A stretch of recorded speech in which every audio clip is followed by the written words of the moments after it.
Good morning, class 6th. I am your science teacher. Today I will teach you part 2 of chapter 3. Let's start. Take out a yarn from a piece of cotton fabric. जो yarn है, धागा है, वो निकालेंगे एक cotton के fabric से. Place this piece of yarn on the table. इस piece of yarn को टेबल पर रख देंगे. Now press one end of the yarn with your thumb.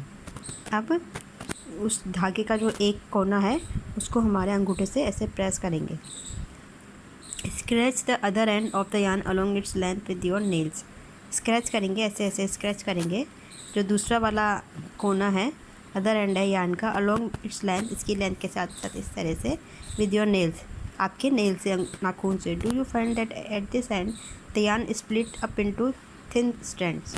क्या आपने देखा कि इस एंड पर जो कोना है जहाँ जिससे आप स्क्रैच कर रहे हो नाखून से, या यार्न स्प्लिट, जो धागा है वो स्प्लिट हो जाएगा, अलग अलग टुकड़ों में टूट जाएगा, इनटू थिन स्ट्रैंड, छोटे छोटे स्ट्रैंड्स के अंदर, रेशे के अंदर.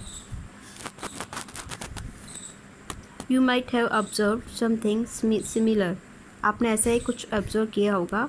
When you try to thread a needle. जब आप नीडल के अंदर धागा डालते हैं तो आपने देखा होगा कि उसमें अलग अलग रेशे दिखाई देते हैं और धागा आसानी से जाता नहीं है. Many a time the end of the thread is separated into a few thin strand.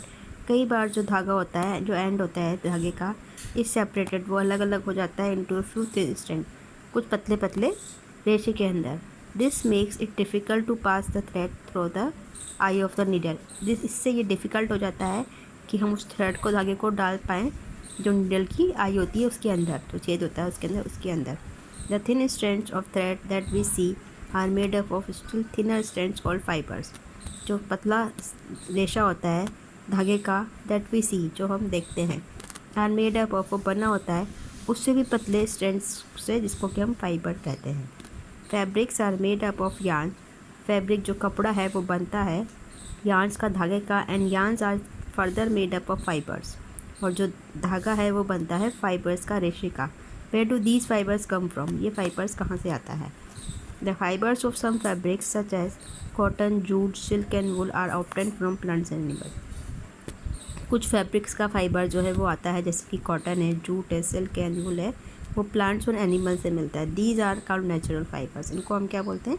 Natural fibre कहते हैं, जो प्लांट्स और एनिमल से मिल रहे हैं. Cotton and jute are example of fibres obtained from plants. तो कॉटन और जूट तो उन फाइबर्स का एग्जांपल है जो हमें प्लांट से मिलते हैं. Wool and silk fibres obtain from, wool और सिल्क हमें किससे मिलता है? एनिमल से मिलता है. Wool is obtain from the fleece of sheep और गोट. वुड किससे मिलता है? जो बाल होते हैं शीप के और गोट के, बकरी के. It is also obtain from the hair of rabbits. और जो रैबिट्स के हेयर है, याक के और कैमल्स के हेयर है, उससे भी ये मिल जाता है. Silk fibre is drawn from the cocoon of silkworm. और सिल्क फाइबर हमें किससे मिलता है? जो सिल्कवर्म एक कीड़ा होता है उसके ककून से मिलता है. For thousands of years natural fibres were the only ones available for making fabric. कई सालों से जो नेचुरल फाइबर्स थे वही एक तरीका था फैब्रिक लेने का, कपड़ा बनाने का. इन द लास्ट 100 ईयर्स और सो, कई 100 साल पहले या उससे भी पहले, fabric is also made from chemical. Fabric बनने लगे केमिकल से, केमिकल सब्सटेंस से बनने लगे, which are not obtain from plant और एनिमल सोर्सेज, जो कि प्लांट और एनिमल से नहीं मिलते थे. These are called synthetic fibre. Synthetic fibre जो केमिकल से बनते हैं, नेचुरली हमें नहीं मिलते हैं. Some example of synthetic fibre are, कुछ एग्जाम्पल है, polyester, nylon and acrylic. Some plants fibre. अब हम इसमें प्लांट्स फाइबर के बारे में पढ़ेंगे. Cotton. Have you ever made wicks for oil lamps. क्या आपने कभी भी, विक्स मतलब होता है जो बत्ती हम बनाते हैं ना, ऑयल लैम्प के अंदर डालते हैं या दिया या जलाते हैं, उसको बोलते हैं. What do you use for making these wicks. आप क्या यूज़ करते हैं इन बत्तियों को बनाने में? This cotton wool is also use for filling mattresses, quilts और पिलो. कॉटन वुल का भी हम यूज़ करते हैं भरने के लिए, जो मैट्रेसेस, गद्दे होते हैं, जो क्विल्ट, रज़ाइयाँ होती है और जो पिलो होते हैं. Take some cotton wool. कुछ कॉटन वुल लेंगे. Pull it apart and look at its edges. इसको दूर दूर करेंगे, उसके किनारों को देखेंगे. What do you observe? आपने क्या ऑब्जर्व किया? The small thin strand that you see are made of cotton fibre. जो छोटे छोटे पतले रेशे हैं, दैट यू सी, जो आप देख रहे हैं, वो कॉटन फाइबर के बने हैं. Where does this cotton wool come from. ये कॉटन वुल कहाँ से आती है?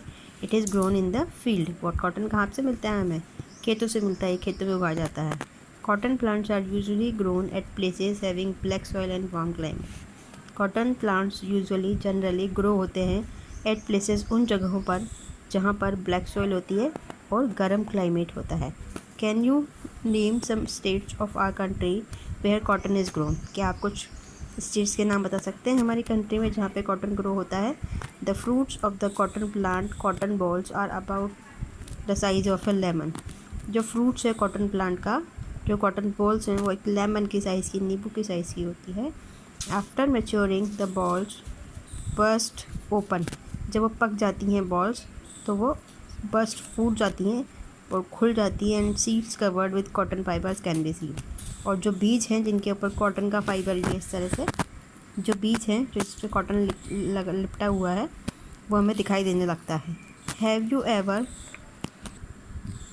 सीन ए कॉटन फील्ड? क्या कभी आपने कॉटन का खेत देखा है? दैट इज़ रेडी पिकिंग, जहाँ पे आप रेडी मतलब कॉटन को निकाल सकते हैं। It looks like a field cover with snow. ऐसा लगता है कि जो पूरा खेत है वो बर्फ से ढका हुआ है। फ्रॉम दीज बॉल्स, इन बॉल से cotton usually picked up by hand.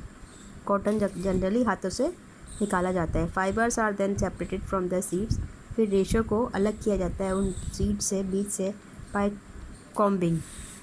ये कॉम्बिंग वाली प्रोसेस है। ये कॉम्बिंग करके उसको अलग किया जाता है। This process is called ginning. इस प्रोसेस को हम गिनिंग कहते हैं। ये अलग अलग कर रहे हैं इससे। Ginning was traditionally done by hand. Ginning जो है वो पुराने तरीके से ही हाथों से की जाती है। These days machines are also use for ginning. आजकल के टाइम पर इसके लिए मशीन का यूज़ भी किया जाने लगा है।